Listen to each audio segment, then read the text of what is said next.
responsables.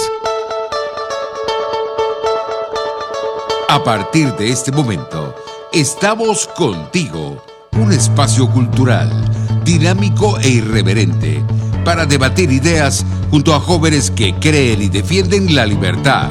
RCR presenta Contigo Liberalmente. Amigos, bienvenidos a otro Contigo Liberalmente de este jueves 8 de diciembre del año 2022. En la dirección general de la estación Jaime Nestares, en la gerencia de producción Wilitz Arcaya, en la producción del programa José Ricardo Quijada y Jay Pacheco, en los controles José Gregorio González. También no olviden suscribirse a nuestro canal de YouTube de RCR y seguirnos en todas nuestras redes sociales como @RCR750, y también me pueden seguir en mis redes sociales personales como @WPerdomod. Antes de comenzar, queremos recordar a nuestros aliados comerciales y me refiero a Perfect Hair.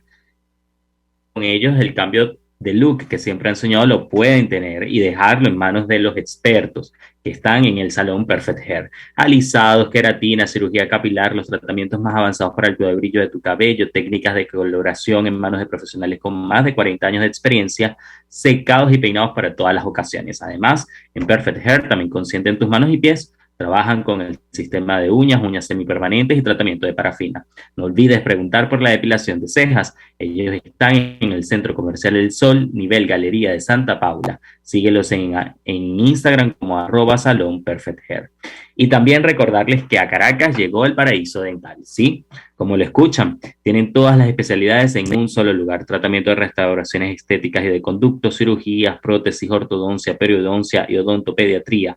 La doctora Sonrisa Danivet Moreno, de la mano del Paraíso Dental, llegó para hacer de Caracas la ciudad de las sonrisas más bellas y saludables de Venezuela. Ellos están ubicados en la Plaza Madariaga del Paraíso, en el Centro Comercial Plaza Páez, nivel PO, Consultorio Paraíso Dental. Comunícate con ellos a través del 0212-481-9776 y al 0424-320-4222. También los puedes seguir en sus redes sociales como @doctora_piso_sonrisa_dm y @paraíso dental. Ahora sí, entremos en materia. Hemos tenido una semana bastante noticiosa. La región ha vivido momentos políticos importantes. El día de ayer vimos lo que era un golpe de Estado, o el intento de un golpe de Estado en Perú por parte del socialista Pedro Castillo. Pero el día anterior veíamos en Argentina cómo la justicia hacía su trabajo y Cristina Fernández de Kirchner era condenada a 6 años de prisión e inhabilitación política de por vida. Para ello, hemos querido invitar a Luciano Mondino. Luciano es analista político, columnista, máster en política internacional, especialista en temas de inteligencia, seguridad, terrorismo y crimen organizado. Bienvenido, Luciano. Ya hemos conversado antes el tema de Argentina. Para mí un placer tenerte nuevamente en nuestro programa. Hola Williams, buenas tardes para vos y para la audiencia también y allí el piso. Ahora, Luciano, obviamente una semana bastante noticiosa para la región. Quisiera que hablemos primero cómo ves la situación, digamos, en toda la región, y luego nos vamos a enfocar en el tema de Argentina, ¿no? Pero bueno, vemos que la justicia avanza por un lado, la institucionalidad y el Estado de Derecho funciona por el otro, en el caso del Perú. Vemos, y ahí es en donde quiero hacer la pregunta, ¿vemos un avance democrático en la región o crees que es simplemente lo que tenía que ocurrir, pero más allá de eso no va a haber, digamos, una oleada de libertad o de democracia en nuestra región? A ver, creo que son dos instancias o dos sucesos que se han dado casi circunstancialmente y de forma muy, muy similar, porque tienen muchos puntos de comparación, pero también muchos puntos de diferencia realmente.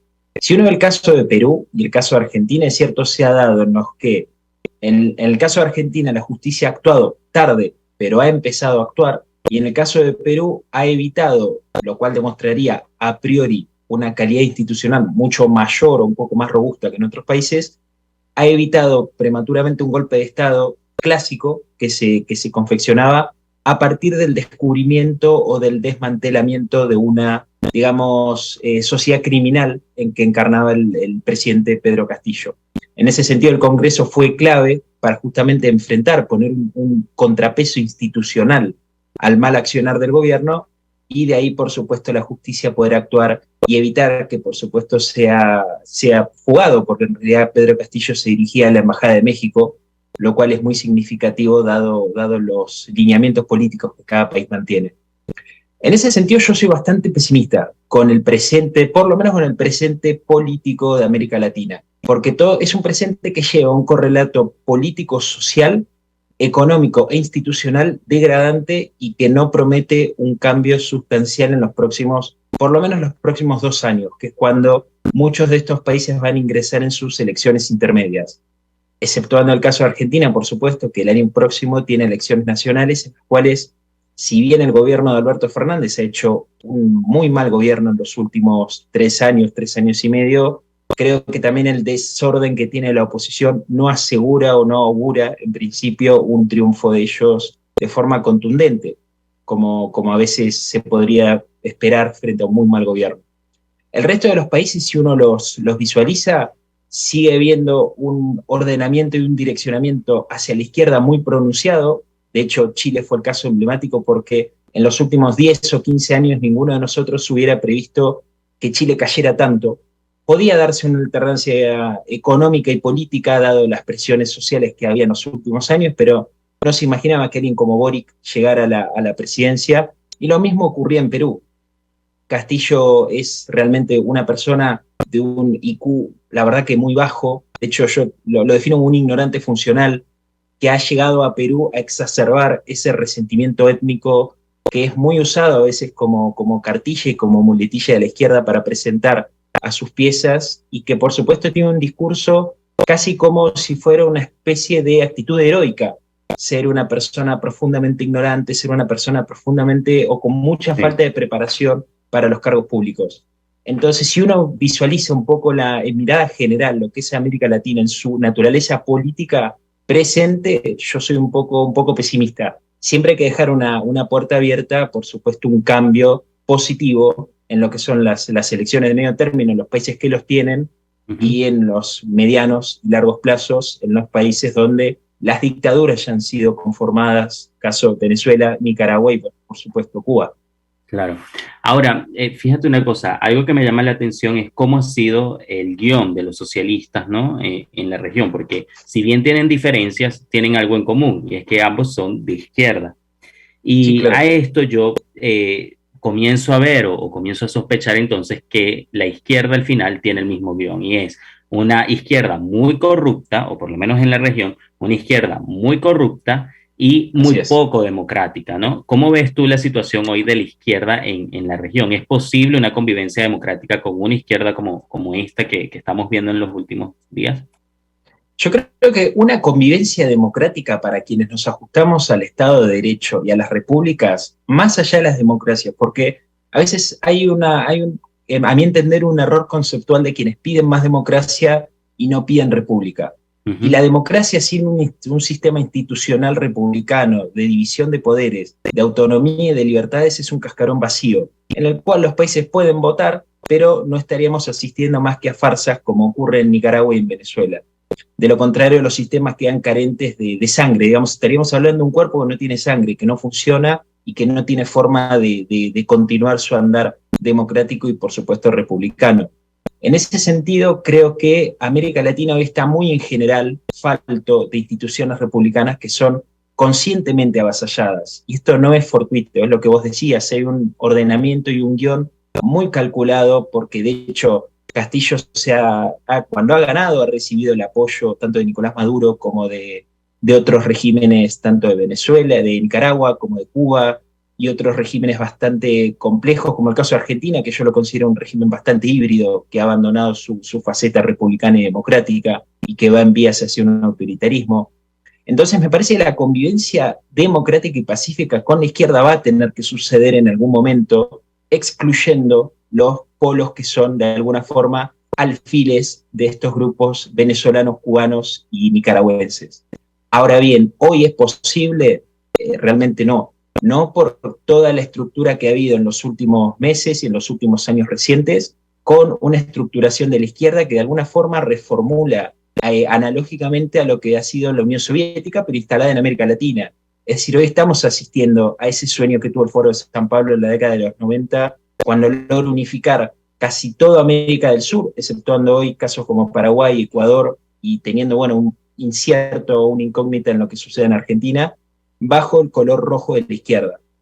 Y de hecho hay algo que es, creo, bastante sistémico, que permite identificar este rasgo sistémico, que es la calidad de los líderes que han asumido las presidencias en muchos de estos países. Así como hablamos de Pedro Castillo y su falta de preparación, esto no es muy distinto a lo que ocurre con Gustavo Petro en Colombia. El caso de Castillo, que ha sido presentado como un maestro antisistema que llegaba a la presidencia de Perú, en realidad tuvo el apoyo de Sendero Luminoso. Es decir, no sé cuál es el rasgo antisistema que le veían a una persona que era apañada por Sendero Luminoso. Lo mismo ocurre con Petro, que lo han dado como una figura disruptiva que en realidad proviene, mejor dicho, del M-19, es decir, de las guerrillas colombianas que tanto daño han causado en una sociedad que está realmente castigada y harta de la guerra y la confrontación. Entonces, una convivencia pacífica en este escenario lo veo realmente imposible. Sería necesario por la calidad republicana y democrática, pero es imposible en la parte política práctica. Es completamente imposible. Sí. Bueno, todo esto, como ya lo mencionaba, lo de Perú ocurre luego de horas, luego de conocerse lo de Cristina. A muchos nos sorprendió, yo creo que lo hemos comentado anteriormente, ¿no? Esperábamos o habían personas fuera de Argentina, porque no vivimos en ese sistema, ¿no? No vivimos en tu país, pero dudábamos por las experiencias en nuestros países de que pudiera llegar la justicia. Y recuerdo que tú me dijiste, bueno, se puede tardar, pero al final la justicia va a llegar. Quisiera que nos hagas una cronología un poco de qué fue lo que pasó con Cristina, condenada por hechos de corrupción, cuáles fueron estos hechos de corrupción por los que fue condenada, y también que abarquemos un poco la posición de la Fiscalía, que entiendo que una vez al conocer la sentencia de 6 años, apeló porque consideraba que los delitos daban para más años de prisión. Así es. Bueno, el caso de Cristina Kirchner es el caso emblemático de una reina cuyo reinado se reduce al liderazgo de una asociación ilícita y una vulgar delincuente, que ha sido condenada por la justicia, pero que en paralelo empezó a perder de forma progresiva, te diría ya desde hace por lo menos 9 o 10 años, un poder significativo en su armado político.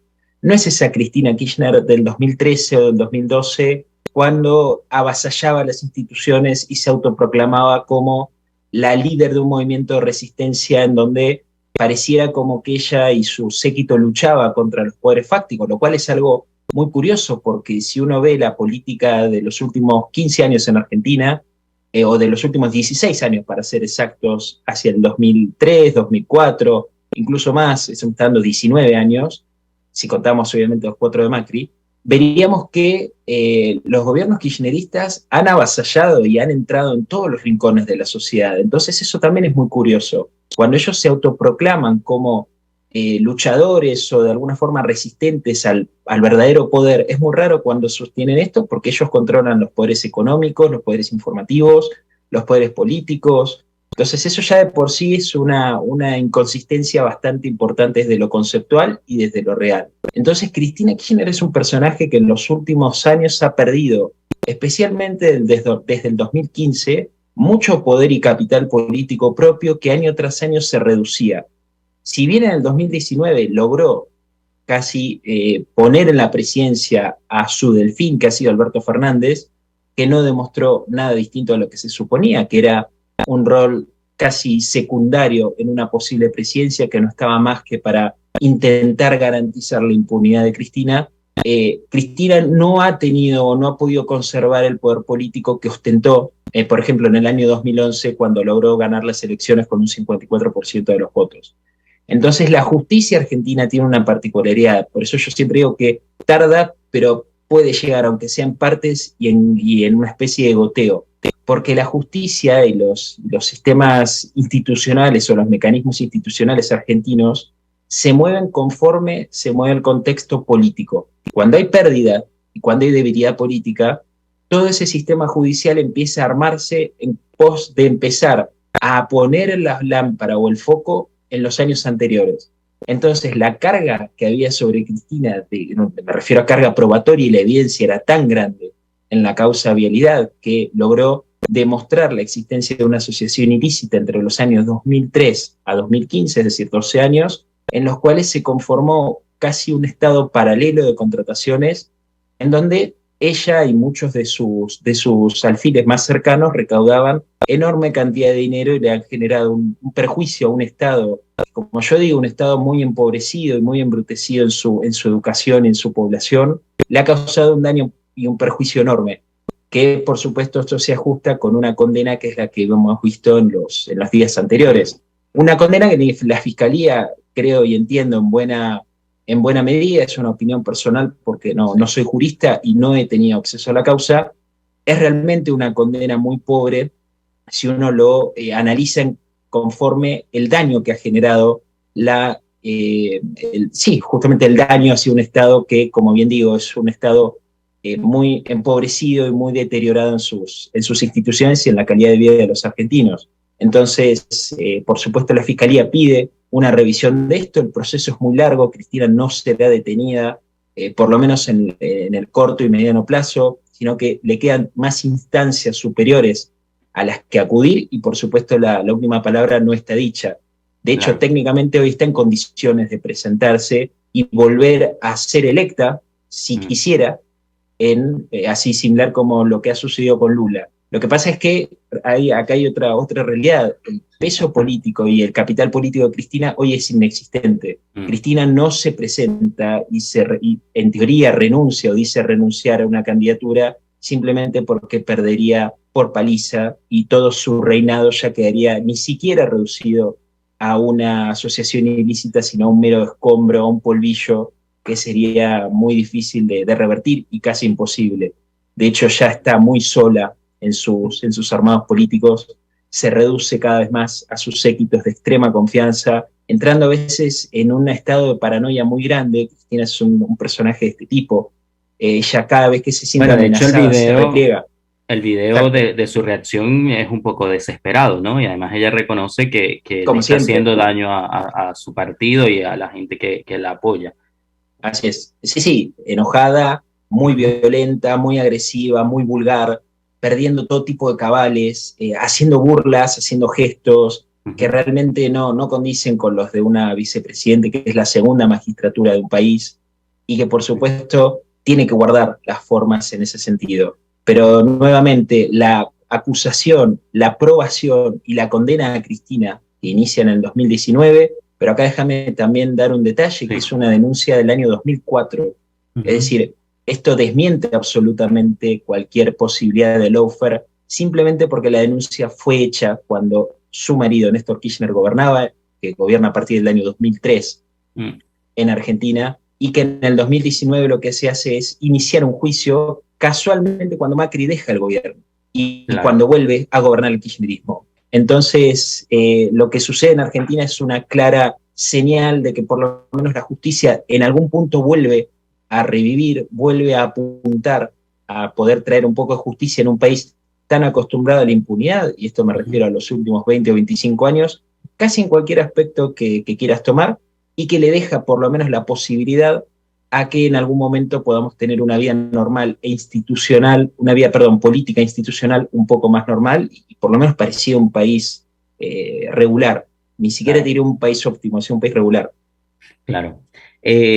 Ayer yo estaba leyendo en La Nación que esta causa o esta decisión podría abrir la posibilidad de que se abran otras investigaciones u otros casos que tenía Cristina, ¿no? De hecho, hay una denuncia que tiene por daños a la nación por corrupción y que ese caso, pues al confirmarse que fue corrupta, se abriría nuevamente esa causa. Pero tú escribiste al conocer la noticia en Twitter, ponías: nunca olvidar que Cristina Kirchner es una de las aliadas de Hezbollah y el islamismo en América Latina. El fiscal Alberto Nisman fue asesinado horas antes de exponer su denuncia contra Kirchner por incurrimiento al atentado contra la Amaya. Justicia. Eso me lleva a preguntarte, Luciano, ¿el caso de Cristina Fernández de Kirchner se limita a un caso solamente de corrupción o tiene también otros casos en los que estaría involucrada y que afectarían a la sociedad argentina. Sin dudas, sin dudas. La causa que hacíamos referencia al principio es la causa vialidad, que es la causa por la que ha sido condenada, que es justamente este sistema de recaudación paralelo al Estado. Ahora bien, Cristina en sus 12 años de mandato, especialmente en el año 2011, desde el 2011 hacia el 2015, empieza toda una vinculación política y personal con Irán, especialmente con el presidente Ahmadinejad, presidente iraní de aquel entonces, muy violento, muy radicalizado en su expresión chiita islámica, a través de Venezuela. De hecho, es muy sostenido, muy conocida la relación que hay entre Ahmadinejad y Chávez a partir del año 2012, 2013, y que Argentina también ingresa en esa suerte de triangulación, en donde hay algunas cuestiones también de uranio, donde hay algunas otras cuestiones de diplomacia paralela. Todo esto eclosiona en el año 2013 cuando la Argentina firma con Irán el pacto de entendimiento, que es lo que 2 años después el fiscal Nisman denuncia como una confabulación criminal liderada por Cristina Kirchner y su canciller de aquel entonces Héctor Timerman y otros dirigentes afines al kirchnerismo, en los cuales se busca la eliminación de la acusación que pesa sobre Irán y que se sostiene por las circulares rojas de Interpol por haber cometido en su faceta intelectual, pero también material, el atentado a la AMIA en 1994 y a la Embajada de Israel en Buenos Aires en 1992, y que de alguna forma lo que hacía era borrar solamente, ni más ni menos que las pruebas, es decir, las cargas, los pesos que corrían sobre Irán y que corren actualmente sobre Irán, a través de algunos acuerdos comerciales que se daban entre todos los países. Es decir, excedía claramente una facultad propia del Poder Ejecutivo, avasallando facultades del Poder Judicial, y es por esto que el memorándum es declarado inconstitucional en el año 2014. Ahora, el problema es que cuando Alberto Nisman presenta la denuncia en enero del 2015, logra presentarla en sede judicial, pero el día 19 iba a exponerla en el Congreso Nacional. El día 18, Nisman aparece muerto en su casa con un tiro en la cabeza. Es decir, horas antes de exponer su denuncia contra la Presidenta de la Nación, aparece muerto. En estos últimos años, la justicia ha descartado la opción del suicidio, avanzando en la opción o en la hipótesis de un homicidio, de un magnicidio, porque no ha logrado determinar que ha sido un suicidio. Entonces ha avanzado por la otra hipótesis que hay sobre la causa, en donde hay muchas cuestiones que no cierran y que sería realmente inabarcable poder contar en unos minutos. Pero sin duda que Cristina Kirchner en eso está de alguna forma vinculada, no solo por su falta de explicación en su relación con Irán a través de Venezuela, sino también qué rol han cumplido los organismos, tanto de inteligencia como de seguridad, la noche que han asesinado al fiscal Alberto Nisman. Entonces, el entramado detrás de Cristina Kirchner, claro que es muy oscuro, claro que es muy poco claro, muy poco nítido, y que sin dudas uno como argentino y como republicano espera que en los próximos meses, por no decir años, la justicia pueda indagar de ellos y pueda realmente llegar a justamente una justicia y un escenario de equilibrio, de justicia y de poderes, porque detrás de todo esto hay víctimas que han pagado con su vida, sus familias siguen reclamando y por supuesto el Estado debe respuestas que no las brinda, no las da y que no hace más que profundizar los escenarios de impunidad, que son muy dolorosos cuando se sostienen en tanto tiempo. El caso Alamia de 1994 estamos hablando de 28 años, se cumplirán 29 en julio del año próximo. El de la Embajada de Israel son 30. Es decir, ya estamos hablando de 3 décadas, en el caso de la Embajada, y casi 3 décadas en el caso de la AMIA, en el que el Estado argentino no ha podido traer certezas sobre una causa que está aprobada, que se ha probado la autoría intelectual y material, en el caso de Irán en la intelectual, en el caso de Hezbollah de su actuación material en lo que ha sido el atentado y la yihad islámica también en el caso de la Embajada Árabe, de la Embajada de Israel. Pero sin dudas que esto es un entramado que hay detrás de Cristina Kirchner y que tendrá que ser obligatoriamente dilucidado en el correr de los tiempos cercanos, no esperar otros 30 años. Por eso soy muy específico con los datos del tiempo y las fechas. Sí. Luciano, me quedan 4 minutos, pero también quisiera recordar que todo esto ocurre, esta condena a Cristina ocurre justamente meses después de aquel escándalo también del avión iraní venezolano, ¿no? Todo este escándalo. Mi última pregunta sería, ¿cómo ves a la izquierda en la Argentina? ¿Crees que tiene posibilidad de recuperarse? ¿Y cómo la ves en la sociedad argentina, ¿no? ¿Los argentinos están conscientes del daño que le ha hecho la izquierda y específicamente el kirchnerismo a su país? A ver, sí puede haber un convencimiento y puede haber una toma de conciencia en la sociedad, pero si no hay una expresión política que logre aglutinar a la oposición y que logre vertebrar toda una opción política y económica, lo que la Argentina necesita, la posibilidad de cambio se va a ver bastante condicionada. De hecho, podría darse un cambio de gobierno nacional, digamos, pero la Argentina es un país en el cual el presidente está muy condicionado por las piezas subterráneas que mueven los hilos más finos y más delicados del país. No se comporta como muchos países en los cuales la presidencia o el presidente es el rol fundamental de un sistema, sino que a veces termina siendo meramente declarativo en muchas instancias, porque, como dije al principio, si hay algo que el kirchnerismo y el Foro de San Pablo y el Grupo de Puebla, porque en definitiva son lo que ellos representan, han logrado en los últimos años, ha sido una infiltración casi excelente en todos los rincones de la sociedad, especialmente el educativo, el judicial, el económico, el político, además de los contrapesos institucionales que les corresponden por un reparto político de las democracias, exceden a eso y hoy dominan los espacios institucionales o sociales, politizándolos y llevando de alguna forma agua para su molino.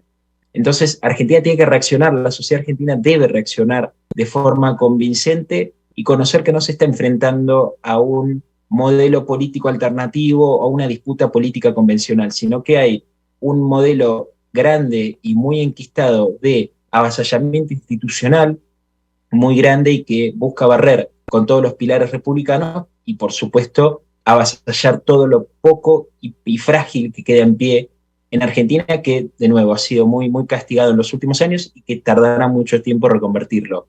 En principio, sin una oposición verdaderamente articulada, con una opción de cambio y de alternancia política y económica, será muy difícil. Es posible, pero todavía hay que trabajar bastante para ello. Bueno, se me acaba el tiempo, Luciano, pero para mí ha sido un placer conversar contigo el día de hoy y esperemos que la región en general, ¿no? No solamente Argentina, sino que la región entienda a qué izquierda nos estamos enfrentando y que no solamente es una izquierda, como tú bien has mencionado, que políticamente no está a la altura, sino que también es una izquierda que ha cometido crímenes y que tiene de aliados a los peores socios del mundo. Muchas gracias por acompañarnos el día de hoy, Luciano. No, gracias a vos, siempre un placer. Igualmente, conversamos con Luciano Mondino, analista internacional, columnista, máster en política internacional especializado en temas de inteligencia, seguridad, terrorismo y crimen organizado. Con esto vamos a hacer nuestra primera pausa y ya venimos con más de Contigo Liberalmente por aquí, por Radio Caracas Radio.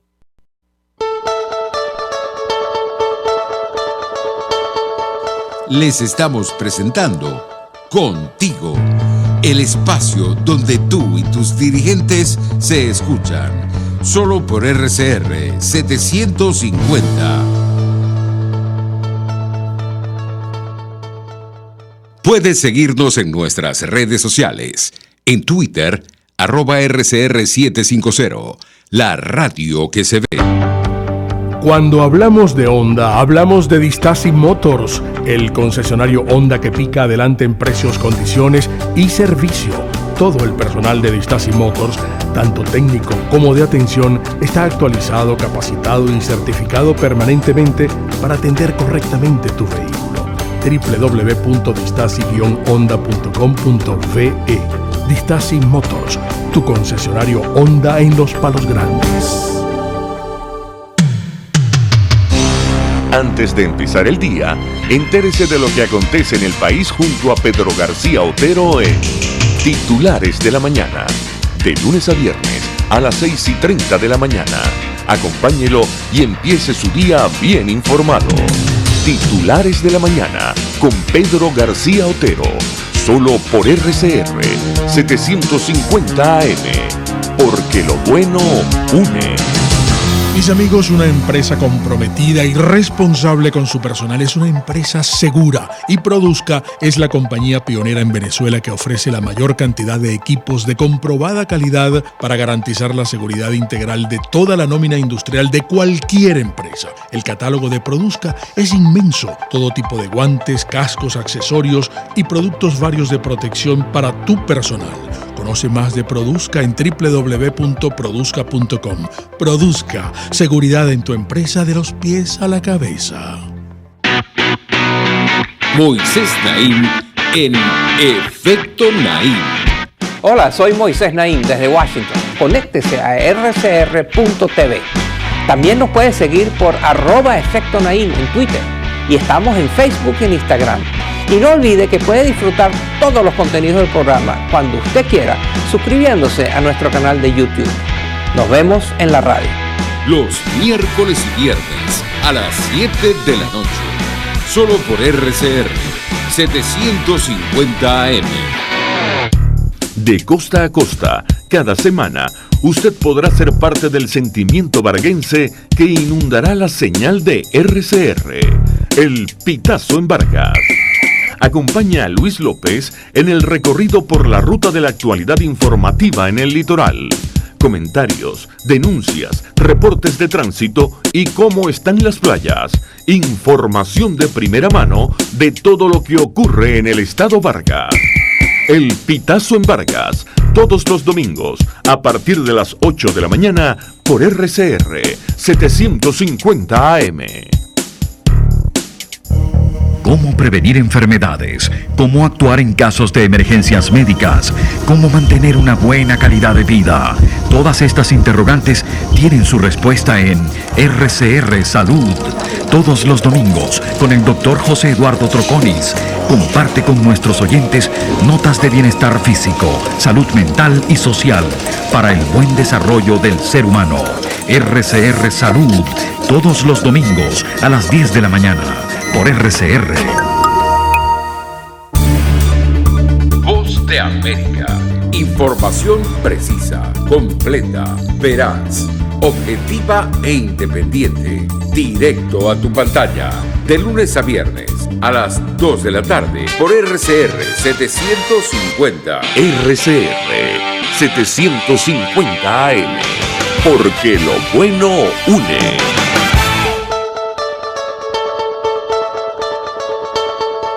Les estamos presentando Contigo, el espacio donde tú y tus dirigentes se escuchan. Solo por RCR 750. Amigos, seguimos aquí en este Contigo Liberalmente de este jueves 8 de diciembre. Y bueno, yo les comentaba al inicio que muchas cosas han pasado políticamente en la región, pero en Venezuela también ha habido algunos movimientos. Se habla de unas primarias, pero también se habla en medio de esta elección para renovar el liderazgo, también se habla de lo que sería el auge o el aumento en las encuestas de algunos liderazgos. Por eso, el día de hoy he querido invitar a Henry Alviares. Henry es abogado, coordinador nacional de Organización de 20 Venezuela. Y lo he querido invitar porque he visto unas imágenes que en realidad me han impactado, porque hay un mito, ¿no, Henry, en Venezuela, que dicen que el venezolano y el llanero no es liberal, que la Venezuela profunda no es liberal, pero lo que hemos visto esta semana en esta gira que han tenido por Barinas y otros estados del país, parece desmentir ese mito, ¿no? Hemos visto unas estructuras bastante sólidas del partido, y hemos visto muchos ciudadanos venezolanos que se identifican con las ideas liberales en nuestro país. Primero, darte la bienvenida, y segundo, preguntarte cómo ha sido este recorrido por el país y cuál es, digamos, tu balance de estos días bastante intensos que han tenido. Bueno, muy buenas tardes. De verdad que, William, un gran placer, y de darte las gracias por esta oportunidad para hablar con tu audiencia que te sigue de manera acuciosa y permanentemente. Sí, efectivamente se está produciendo en todo el país un gran movimiento que debo ser responsable de lo que voy a decir, no solo atañe a una organización política, 20 Venezuela, sino que es la confluencia de muchos ciudadanos que efectivamente ven alrededor del liderazgo que nos aglutina, que es el liderazgo de María Corina Machado, un liderazgo de coherencia, de firmeza, de estar compenetrado con lo que la gente quiere, que no es otra cosa que poder salir de manera pronta y clara de esta situación en la cual estamos metidos como país, y donde claramente la política de alguna forma lo que hace es golpear cada día el sueño y la esperanza de muchos venezolanos. Y eso es lo que estamos construyendo, y por eso las imágenes que tú has visto, que se repiten en este fin de semana, estuvimos en el estado Barinas,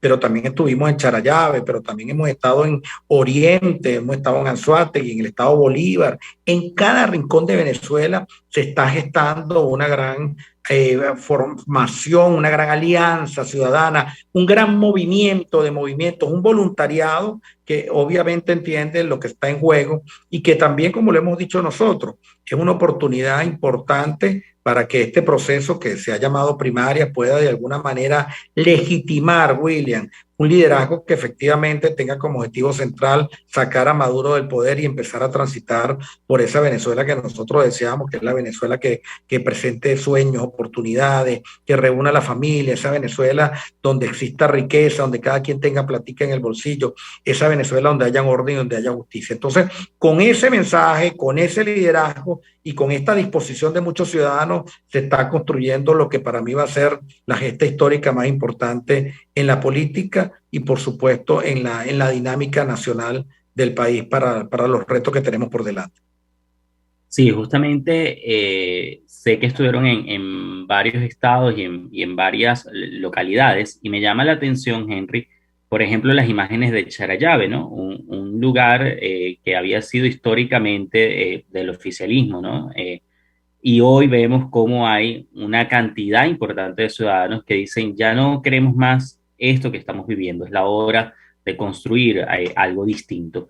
Y también rescatar algo que mencionabas, que es que no es algo que se limita a 20 Venezuela, sino que se está construyendo una gran alianza de ciudadanos o un gran movimiento ciudadano en defensa de la libertad y para promover, ¿no? El retorno de la democracia a nuestro país. En ese sentido, me gustaría saber, según la percepción que has tenido con los ciudadanos, ¿cuál es el sentimiento hoy del venezolano? ¿Está ahora el ciudadano dispuesto a desplazar de una vez por todas a una dirigencia que efectivamente no ha estado a la altura de los acontecimientos políticos que hemos tenido y que en muchas ocasiones también le ha dado la espalda al país, ¿no? ¿Cómo ve hoy el venezolano la oportunidad de desplazar a esa dirigencia política? ¿Y cómo lo asume 20 Venezuela también? Bueno, efectivamente, lo primero que hay que decir es que la Venezuela decente es mayoría. Los que han desvirtuado esta lucha son minorías que se han enquistado en cúpulas de un lado y de otro, porque esto no es estrictamente de Maduro, esto también tiene que ver con factores de oposición que tienen 19 años y que han encontrado en la política un gran negocio para pequeños grupos, pero en desmedro de una mayoría que lo que quiere más y que quiere transitar por el camino de la prosperidad. ¿Cómo veo yo al venezolano? Bueno, muy molesto con la clase política, muy desconectado, entiende que la política no le ha servido de mucho, entiende que hay una necesidad imperiosa de poder salir de esto, y por eso es que busca referentes, y por eso rompe los esquemas, y por eso está buscando una conducción política distinta. El venezolano hoy se siente traicionado. El venezolano cada vez que ve corrupción de un lado, pero ve en el otro hechos similares. El venezolano ve que se sienten en una mesa en México, a una mesa que al final, que debería ser una mesa de negociación para beneficio de toda una población, pero se ha convertido en una mesa de negocio para pocos, ¿no? Y una vez más, no es que había gran expectativa, porque es que esto no es la primera vez que ocurre, William, son 15 diálogos que ha pasado lo mismo, donde Maduro se burla de la gente y bueno, y de manera cínica, mi forma de ver, porque no le cuento otra explicación, salen los supuestos representantes de la oposición diciendo es que Maduro no cumple con los compromisos. Bueno, es que el común de la gente sabe que no va a cumplir con los compromisos, entonces tú no puedes ir en una posición de eso, en señal de minuvalía, y por eso, William, hemos nosotros dicho que eso es una mesa de la derrota. Es una mesa de la claudicación, que los que están sentados en esa mesa de México, que no representan al país, porque no lo representan ni el régimen de Maduro, y mucho menos los que están sentados, que dicen ser oposición, los que están apostando al 2030. es la mesa del fracaso, y donde no es que no han acordado nada, sí han acordado cosas, pero para beneficio de ellos. Mientras tanto, al frente tienes una población que prácticamente lo que está buscando mejor destino, buscando saliendo por la frontera, porque eso no ha parado el éxodo de venezolanos, porque lamentablemente el salario en Venezuela no llega ni a $15 mensual. Esa es la verdad, una Venezuela que está buscando más. Pero ¿saben qué? La Venezuela empieza a soñar, a articularse, a buscar referentes y de manera convencida avanzar para lograr el éxito, pero no con estos mismos actores, porque ciertamente Maduro y el chavismo tienen 20 y pico de años, pero es que la oposición es la misma hace 20 años que ha fracasado en el 2017, en el 2018, en el 2020, que hoy quieren irnos a un nuevo fracaso. Por eso nosotros decimos, la mejor manera de construir una unidad legitimada desde la base, desde el sentimiento de la gente, es por medio de una elección primaria que sea convocada y que participen todos. William, que participen todos, que compitan todos. Eso sí, que también voten todos los venezolanos. No hay venezolanos de primera y de segunda, que voten todos los venezolanos que se encuentran en el exterior. Y algo fundamental, un proceso que sea transparente, que le garantice confianza a la gente. No vas a poner el proceso para elegir quién va a enfrentar a Maduro con el sistema que de alguna manera se arrodilla hasta el Maduro, que es el Consejo Nacional Electoral. Eso es absurdo. O sea, tú vas a poner la selección del candidato y del liderazgo que va a enfrentar a Maduro en manos del Consejo Nacional Electoral que domina Maduro. Eso es absolutamente inviable, ¿no? Ahora, justamente, Henry, se ha hablado mucho sobre esta mesa de diálogo y también se ha hablado mucho sobre esta renovación del liderazgo. Entiendo que 20 tiene una serie de condiciones para participar, pero a mí me gusta, digamos, tener un contraste, ¿no? ¿Qué pasa si la oposición o SG4 decide no cumplir con ninguna de las condiciones que 20 le está proponiendo, ¿no? La ciudadanía estaría dispuesta, desde tu percepción, la ciudadanía estaría dispuesta a asumir un liderazgo distinto a ese G4 nuevamente, haciendo un llamado a esto que han utilizado muchísimo para chantajear, que es la supuesta unidad. ¿Es posible una unidad sin los mismos valores? Sí, totalmente. Yo estoy convencido de que la gente le va a pasar por encima, porque la gente se cansó de la simulación de la lucha, la gente se cansó de esos liderazgos. Y lo peor es que esa gente, los cogollos de los partidos, óigase bien, los cogollos de los partidos lo saben, porque sí, también la gente de sus propias bases de los partidos quieren algo diferente. O sea, a mí no me digan que no hay gente de Acción Democrática que está cansada y que ha luchado, que es gente decente. Todo lo contrario, hay muchos adecos decentes y por eso hay esos movimientos que se están creando al natural de adecos con María Corina. Gente que incluso estuvo apoyando en un momento determinado este proceso, gente que estuvo apoyando a Chávez y que están viviendo en su propio rigor lo que es el socialismo fracasado y que se están muriendo de mengo y de hambre, que quieren otra cosa y también de alguna manera direccionan hacia un actor político que les genera confianza. Eso está pasando en todos los rangos sociales y en todos los rangos políticos, y por eso de verdad nosotros decidimos abrir este proceso a mucha gente, eso sí, dentro de un tamizaje ético. Estoy seguro que si estos señores no hacen unas primarias en función de que el ciudadano participe, porque te quiero decir algo, no son las condiciones que estamos nosotros imponiendo caprichosamente desde 20 Venezuela o por María Corina, es lo que dice la gente, claro. ¿Qué dice la gente en el exterior?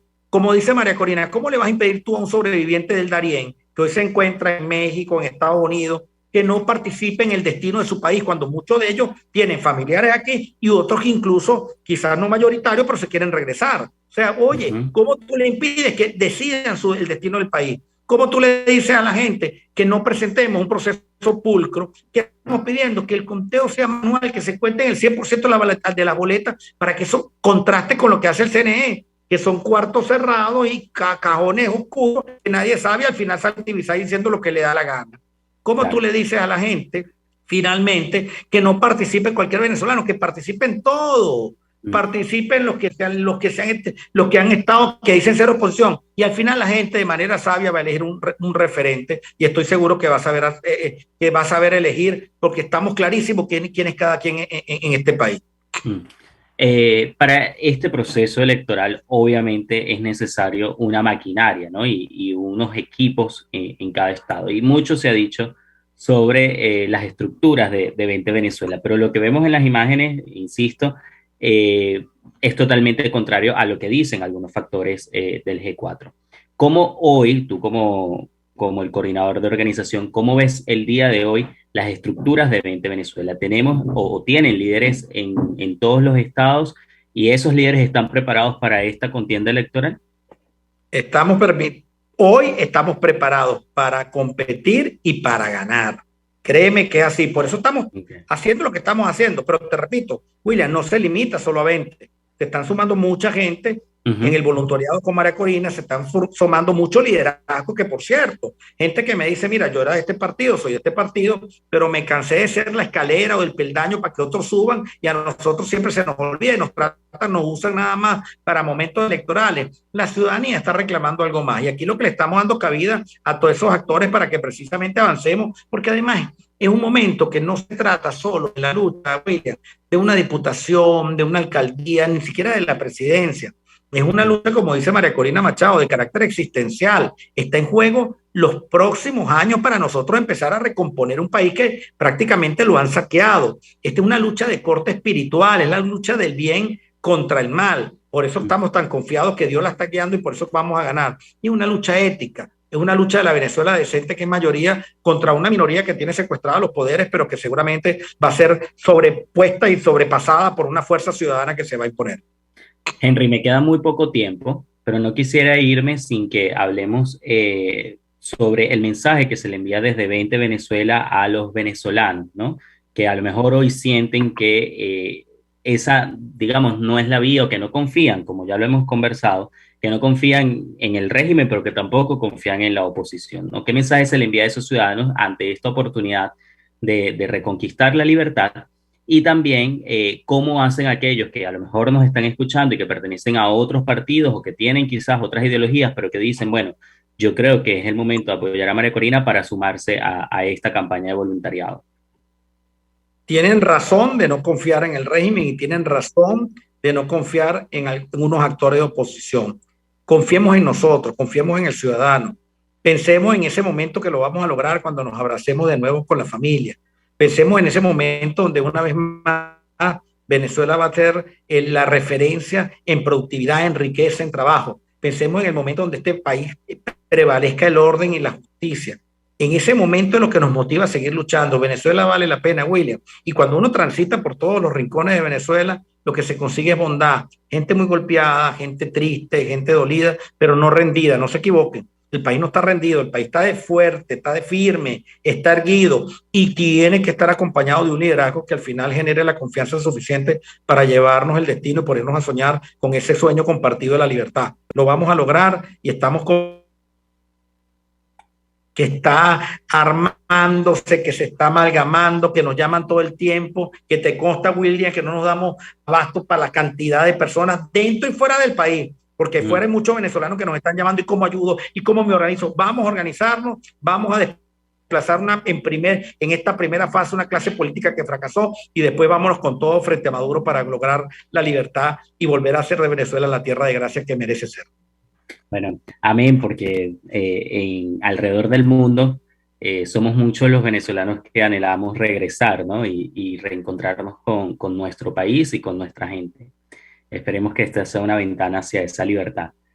Nos vemos pronto y nos vamos a abrazar porque vamos a triunfar, William. Mi cariño de siempre, nuestra amistad y la confianza a lo que tú representas, que muchos venezolanos con el alma aquí en este país y con el sueño y con la oración permanente para que triunfemos y logremos el objetivo fundamental, que es ser libre. Un abrazo grande. Muchísimas gracias, Henry. Conversaba yo con Henry Alviares, abogado, coordinador nacional de Organización de 20 Venezuela, y hablábamos sobre el crecimiento del liderazgo de María Corina Machado en todo el país. Con esta entrevista, amigos, llegamos al final de este programa. Contigo Liberalmente, presentados a ustedes gracias a Salón Perfect Hair y al Paraíso Dental.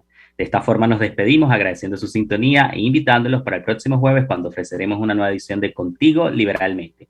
Recuerden que le acompañamos en la dirección general de la estación Jaime Nestares, en la gerencia de producción Willitzar Calla, en la producción José Ricardo Quijada y Jay Pacheco, en los controles José Gregorio González y ante el micrófono quien les habla, Williams Perdomo. Nos vemos el próximo jueves aquí en Contigo Liberalmente por Radio Caracas Radio.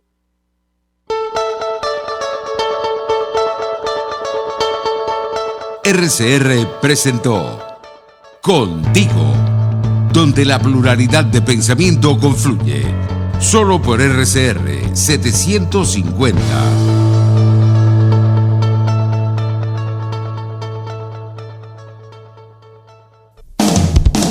RCR